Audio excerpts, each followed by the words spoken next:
Hi everybody, I am सुमन मलिक और आज हम डिस्कस करेंगे सेक्शन 299 ऑफ आईपीसी जो कल्पेबल होमिसाइड के बारे में है। इस टॉपिक पे ऑलरेडी मेरी एक वीडियो है, लेकिन उसमें हमने देखा था कि भी सेक्शन 299 और 300 में डिफरेंस क्या रहता है, किस तरह से कल्पेबल होमिसाइड मर्डर में कन्वर्ट हो जाता है। तो ये हमने ज़्यादा डीप डिस्कशन किया था उस वीडियो के अंदर, लेकिन यहाँ हम सिर्फ सेक्शन 299 कल्पेबल होमिसाइड देखेंगे और इसमें जो लैंग्वेज यूज़ की गई है उसका मतलब क्या रहता है, एक एक वर्ड का मतलब हम देखेंगे। साथ ही साथ हम लैंडमार्क केस भी डिस्कस करेंगे। तो चलिए देखते हैं section 299। Hi everybody, let's crack PCSJ with Unacademy. अगर आप जुडिशरी की तैयारी कर रहे हैं तो अनअकैडमी आपकी बहुत हेल्प करने वाला है। अनअकैडमी पे बहुत सारे जुडिशरी प्रिपरेशन के बैचेस चलाए जा रहे हैं, जहां पर एक्सपर्ट गाइडेंस से आपकी प्रिपरेशन करवाई जाएगी। आप अपनी पसंद से कोई भी बैच ज्वाइन कर सकते हैं। जुडिशरी का बैच ज्वाइन करने से आपको बहुत सारे बेनिफिट्स मिलने वाले हैं, जैसे कि लाइव डाउट सॉल्विंग होगा, लाइव मेंटरशिप होगा, मेन फोकस टेस्ट सीरीज होगा और भी बहुत सारे बेनिफिट्स जो है आपको अनअकैडमी पर मिलने वाले हैं। पेड क्लासेस के साथ साथ वहाँ पर फ्री लाइव क्लासेस भी अवेलेबल हैं, जो ऑलमोस्ट हर सब्जेक्ट पर हैं। फ्री लाइव क्लासेस जिसमें स्टेट लॉज हो गया, लोकल लॉज हो गया, वो भी कवर किए हुए हैं। आप पेड क्लास लेने से पहले फ्री लाइव क्लासेस देख सकते हैं। हर सब्जेक्ट का डे वाइज डिवाइड किया गया है मॉक टेस्ट, और टाइमिंग भी यहाँ पर मेंशन किया गया है। आईपीसी, सीआरपीसी, सीपीसी और भी बहुत सारे सब्जेक्ट्स का डे वाइज जो है टेस्ट डिवाइड किया गया है, जो आपको जुडिशरी की प्रिपरेशन में हेल्प करेगा। अब यहाँ पर सब्सक्रिप्शन दिया हुआ है, आप अपनी सहूलियत के हिसाब से, अपनी ज़रूरत के हिसाब से अपना सब्सक्रिप्शन ले सकते हैं और सभी बहुत ही अफोर्डेबल प्राइस में है। जब भी आप सब्सक्रिप्शन परचेज करेंगे वहाँ पर आप एक रेफरल कोड यूज़ करिए WOL10, जिससे आपको 10% ऑफ मिलेगा और अपनी प्रिपरेशन करिए अनअकैडमी के साथ। Section 299 culpable homicide. तो कल्पेबल होमिसाइड को हिंदी में बोलते हैं मानव वध, किसी व्यक्ति की जान लेना, वध कर देना। देखिए, मर्डर हत्या करना होता है। मर्डर जो है वो कल्पेबल होमिसाइड का एग्रीवेटेड फॉर्म होता है, मतलब एक स्टेप और आगे चला जाता है वो ऑफेंस। तो उससे पहले जो एक स्टेप रहता है वो कल्पेबल होमिसाइड रहता है। तो सबसे पहले इसके वर्ड का मतलब समझ लेते क्या होता है। कल्पेबल का मतलब होता है टू ब्लेम समवन ब्लेम वर्दी। ब्लेम समवन मतलब कि भी आपने जो ऑफेंस किया है उसका अब मतलब क्या बोलते हैं, दोषारोपण जिसे बोलते हैं, दोष लगाना, वो आप किस पे लगाते हो। तो ये ब्लेम करना होता है किसी पर्सन को जिसने वो एक्ट किया है। क्या एक्ट किया है? होमिसाइड। होमिसाइड का क्या मतलब होता है?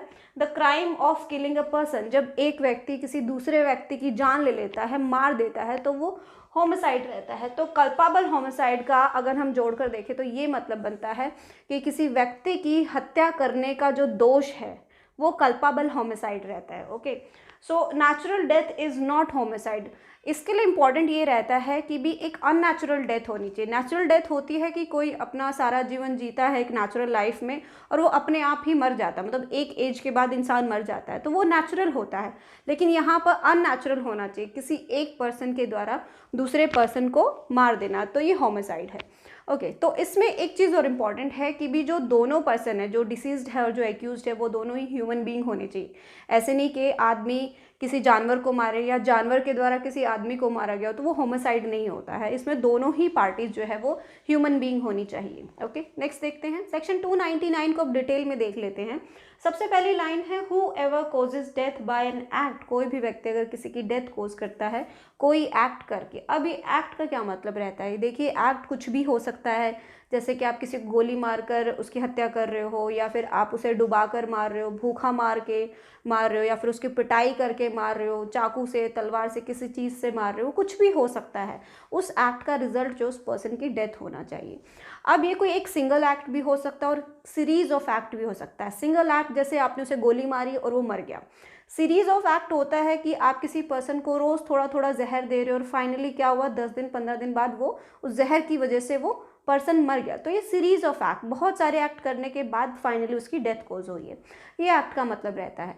299 में 3 क्लोज हैं। उन तीनों क्लोज को अगर आप बहुत सिंपल तरीके से समझना चाहते हो तो पहली लाइन याद रखिएगा। इस पहली लाइन के साथ हर क्लोज को पढ़ेगा, जैसे कि भी who ever causes death by an act with the intention of causing death. ठीक है, सेकेंड क्लोज पढ़ेंगे who ever causes death by an act with the intention of causing such bodily injury as is likely to cause death। ये simple तरीका होता है पढ़ने का। अब इसके क्लोज को समझ लेते क्या कहता है। इंटेंशन ऑफ कॉजिंग डेथ, कि आप जो एक्ट कर रहे हो उस एक्ट को करने के पीछे आपकी इंटेंशन है उसकी डेथ कोज करना, ठीक है, और उस एक्ट की वजह से ही उस पर्सन की डेथ हो रही है। अब यहाँ जो आप जिस पर्सन की डेथ कोज कर रहे हो, ज़रूरी नहीं है कि वो कोई एक पर्टिकुलर पर्सन हो सकता है आप मारने तो गए थे ए को, लेकिन बाई चांस है आपने बी को मार दिया, मतलब आपके इस एक्ट की वजह से पर्सन की डेथ हुई है। इतना इंपॉर्टेंट रहता है, सफिशिएंट रहता है, और उस एक्ट के पीछे जो इंटेंशन थी वो इंटेंशन यही थी कि भी आप मारना चाहते थे उस पर्सन को। अब वो नहीं मरा, कोई और मर गया, इट्स ओके, लेकिन तब भी आप पर कल्पाबल होमिसाइड लगेगा। कहने का मतलब ये है कि पर्टिकुलर पर्सन की डेथ कोज हो ऐसा ज़रूरी नहीं है। आपके एक्ट की वजह से किसी की भी अगर डेथ कोज हो जाती हो, उस एक्ट करने के पीछे अगर आपकी इंटेंशन भी रही हो डेथ कोज करने की, तो आप पर कल्पाबल होमिसाइड लग जाएगा, ओके। और जो आप एक्ट कर रहे हो और उस एक्ट का जो रिजल्ट हो रहा है किसी की डेथ, उसका डायरेक्ट लिंक होना चाहिए। ऐसे नहीं कि आपने किसी को मारा और वो पर्सन आपके मारने की वजह से नहीं मरा है, किसी और रीज़न की वजह से अगर मर गया है, तो आप पर कल्पाबल होमिसाइड नहीं लगेगा। मतलब आपके एक्ट का और उसकी डेथ का डायरेक्ट लिंक होना चाहिए, ओके। नेक्स्ट क्लोज देखते हैं। सेकंड क्लोज को देख लेते हैं। With the intention of causing such bodily injury. तो इस क्लोज में पर्सन की इंटेंशन सिर्फ उसको बॉडीली इंजरीज देने की, शारीरिक कष्ट देने की है, कोई स्पेसिफिक किसी खास तौर की वो उसे शारीरिक चोट देना चाहता है जिसका age is likely to cause death, जिसका जो रिजल्ट है वो उसकी डेथ हो सकता है। ये जो वर्ड है ना लाइकली, तो ये मतलब फिक्स नहीं करता कि भी हाँ चोट लगेगी तो 100% है उसकी मृत्यु हो ही जाए। लाइकली होता है कि भी प्रोबेबिलिटी, चांसेस रहते हैं, बहुत ज़्यादा चांसेस रहते हैं कि भी अगर उसे इस तरीके के शारीरिक कष्ट, इस तरह की बॉडीली इंजरी अगर दी जाए तो उसकी डेथ कोज हो सकती है। यहाँ ऑफेंडर को ये 100% श्योर नहीं है कि उसकी डेथ होगी ही होगी, सिर्फ चांसेस है, प्रोबेबिलिटी है कि अगर वो उसे ऐसी बॉडीली इंजरी, शारीरिक कष्ट अगर वो देगा तो उसकी मृत्यु हो सकती है, इसका ये मतलब रहता है। 299 का थर्ड क्लोज देखिए। With the knowledge that he is likely by such act to cause death. तो इससे पहले में हमने इंटेंशन पढ़ा था कि भी इंटेंशन क्या होती है। तो नॉलेज जो है वो इंटेंशन से जस्ट एक स्टेप पीछे रहता है। इंटेंशन होती है आपकी कुछ करने की इच्छा, कि भी सपोज करिए आपको कोई पर्सन नहीं पसंद है तो आप उसे मारना चाहते हो, आप सीधा गोली चलाते हो और उसे मार देते हो, ये आपकी इंटेंशन है उसे मारने की, ठीक है। नॉलेज होती है जहाँ आपको जानकारी होती है, कॉन्शियसनेस जो होता है कि भी अगर आप किसी को एक पर्टिकुलर किसी खास तरीके का जहर देते हो तो आपको जानकारी है कि वो जहर इतना जहरीला है, अगर आप किसी को खिलाओगे तो वो मर सकता है, तो ये नॉलेज है आपकी। अगर आप कोई भी ऐसा एक्ट करते हो ऐसी नॉलेज के साथ, ऐसी जानकारी के साथ कि भी अगर मैंने ऐसा किया तो लाइकली, बहुत प्रोबेबिलिटी, बहुत चांसेस है कि उस एक्ट की वजह से उस पर्सन की डेथ कोज हो जाए। ये जस्ट इंटेंशन से एक स्टेप पीछे रहता है, मैं ऐसा कह सकते हैं। तभी देखिए इसकी पनिशमेंट जो है सेक्शन 304 में पार्ट 2 में दी गई है और वो इंटेंशन वाले पार्ट से थोड़ी सी कम रहती है, ओके। तो ये सारा था इंपॉर्टेंट सेक्शन 299 के बारे में। 299 एंड 300 मतलब कल्पाबल होमिसाइड अमाउंटिंग टू मर्डर, ये ऑलरेडी हम डिस्कस कर चुके हैं।